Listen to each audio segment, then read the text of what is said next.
Okay, I'll give you just a few examples of a different approach to the same aria. You guess it's Addio fiorito asil. Addio fiorito asil di letizia ed amor, sempre in vita la tua sembiante, con strazio atroce vedrò.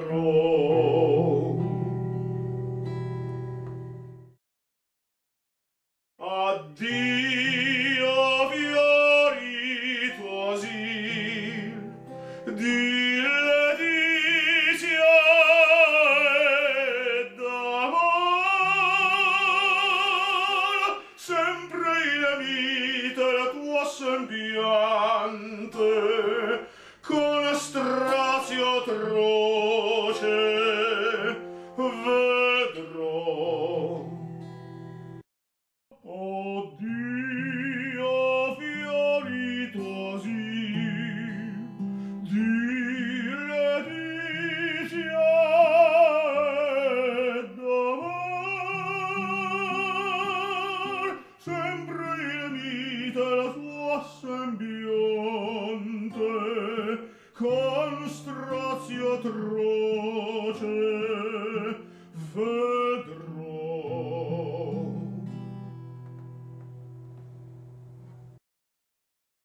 Addio fiorito asil di letizia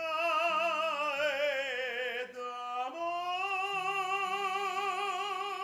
sempre in vita la tua sembiante, con strazio atroce vedrò. I show you different technical approaches to this aria, but I have to warn you up. I can do it because I consciously control my support. I consciously control position of my larynx. What does it mean? It means I can sound like a lyric tenor when it's needed, and I sound as dramatic tenor.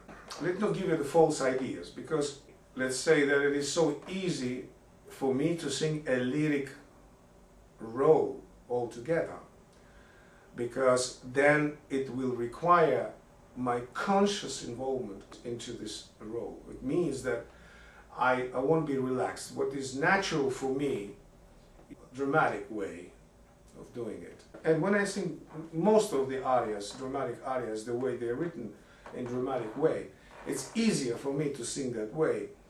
And for, let's say, for the lyric tenor, it will be much more difficult to sing this way. It is important to know that though, let's say, my natural voice is different from my technical voice, I can still consciously control my properties, my support, and my position of the larynx. Now, how do I do it?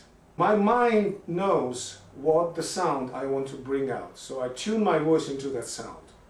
In warm-ups, let's say, if I want to have more darker sound, I will tune my voice into this darker sound, or as a natural. And if I want to do something very lyric, like Addio fiorito asil, if I do it this way, I have to consciously do it. That's why it's not fun for me to do it that way. Of course, the fun is when you're not thinking, at least not thinking much when you... What I want to tell you, this comes from the thorough study of your own self, what you can do, what your possibilities, that most of you don't do. Most of you rely only on the teacher's authority. Like, if you trust me a little bit as a teacher, I tell you, no teacher in the world can substitute your homework. And what I mean by that, I don't mean by homework you're just going and studying something your teacher gave it to you without using your whole being, brain. And I repeat, if you have a good teacher, of course, this is also very subjective.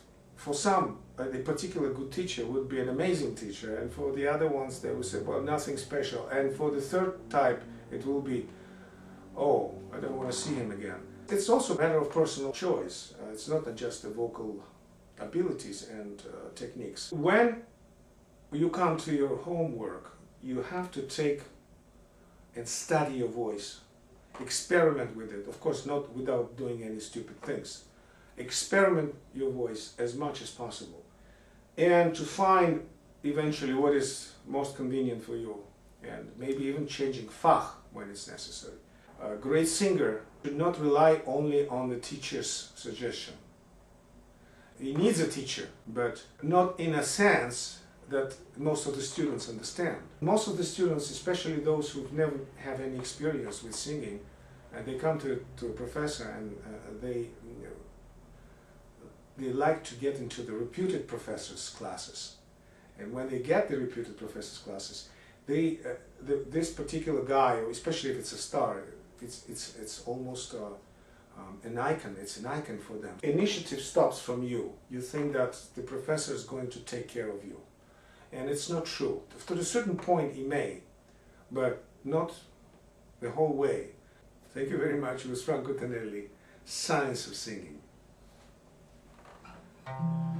Addio fiori tuoi di Letizia